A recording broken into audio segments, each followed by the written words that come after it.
Hey everyone, I'm back with another episode of Ross's Corner. I know that it's been a little longer than usual between these videos, and there are a couple of reasons for that. One is that I've just been extremely busy at work, but the other one is that you were in this phase of your training with 4 or 5 weeks to go, where really you just needed to keep the momentum going and consolidate the hard work that you'd been doing. Now that we've got 3 weeks or so to go to race day, the frequency of these videos will increase and will more than make up for the delay by giving you 5 or 6 posts in the next few weeks. We'll look at aspects in the week of the race such as pre-race nutrition and carbo loading. But what I want to start with today is to look at specific segments of the race that might be of concern or something that you're a little bit worried about. And I'm going to start with something that's a little bit focused on the half marathon, and that's Southern Cross Drive. This is the section of the race that a lot of novices in particular will be very concerned about. And what I did the other day was to take the car out and film it for you and talk you through some of the key points about how to get to the top of Southern Cross and have a good race. Here's Southern Cross Drive. Here's the left-hand turn onto Southern Cross Drive from Parish Road.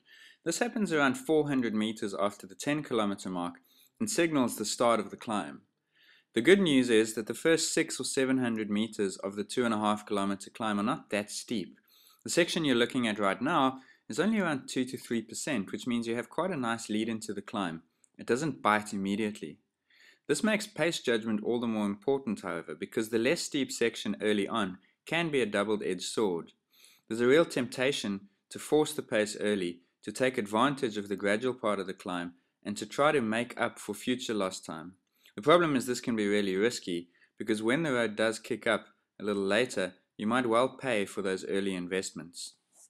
You're coming up to the 11-kilometer mark of the race on your right-hand side about now. This is where the gradient begins to creep up very gradually, from the 2% of earlier to perhaps 4 or 5%. It's still not too steep, certainly, but it's hard enough to feel, and this is where you know that the real work is about to begin. The way to think about Southern Cross is to visualize it as 3 steps. There are 3 very distinct sections where it kicks up more steeply, but they're separated by 3 sections of gradual climbing, so you do get some reprieve from the steep uphills. You've just conquered the first of those 3 steps, and you're now on the more gradual flat section. You can see the car ahead of us beginning another uphill pull. That's the second of the 3 uphill sections, and it starts when you head back under the thicker tree cover, as we've just done. This section is certainly the steepest and toughest part of this climb. It starts with a straight section building in gradient up to around 7 to 8%, and then at the top, which you can see ahead of you, it hits around 9%, albeit for a short time. The 12-kilometer mark is about to pass just as you begin the right-hand curve in the road, and this happens to coincide with the steepest part of the climb. Hang in there, because in a few hundred meters, as soon as you leave this tree cover, the gradient relents and there's a more gradual section where you can recover very slightly. There's now 1 kilometer to go.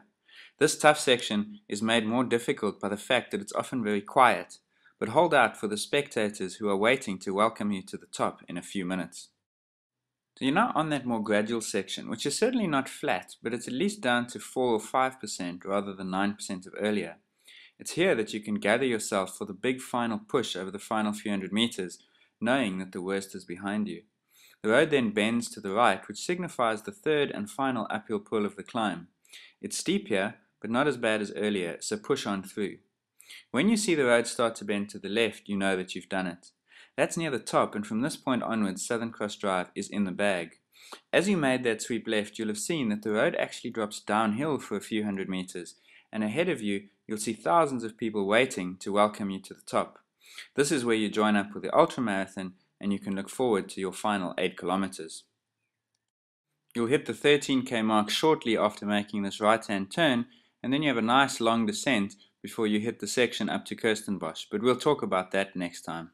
So that's Southern Cross Drive in a nutshell. I certainly hope that as many of you as possible will be able to take a car out and have a drive and have a look at it for yourselves before race day. But in case you can't, I hope that the video has helped a little bit in terms of letting you know what is coming for you on race day. I think to wrap up, there are 2 things I want to say about the climb. The first is concerning pace judgment, and that's that you can expect to lose between 45 seconds and 90 seconds per kilometer on the climb. And so, for example, if your target is to run 5 minutes a K for the race, you will probably run Southern Cross in about 6 minutes a kilometer, particularly on those steeper sections near the top. And so just take that into account when you're setting your goal for the whole race. The second point also concerns pace judgment, but it's the concept, and that's that you must focus on running over the hill. Remember that the climb starts just after 10 k's and it ends at 13 k's. And that means that you've still got 8 k's from the top, and so it's really important that you conserve energy. Hold yourself back at the beginning of the climb when it's not as steep. Run strongly in the middle and towards the latter parts of the climb, but really run over it. You've got a nice descent afterwards, save yourself up, and that's really where the race should start for you, not only at the bottom of Southern Cross.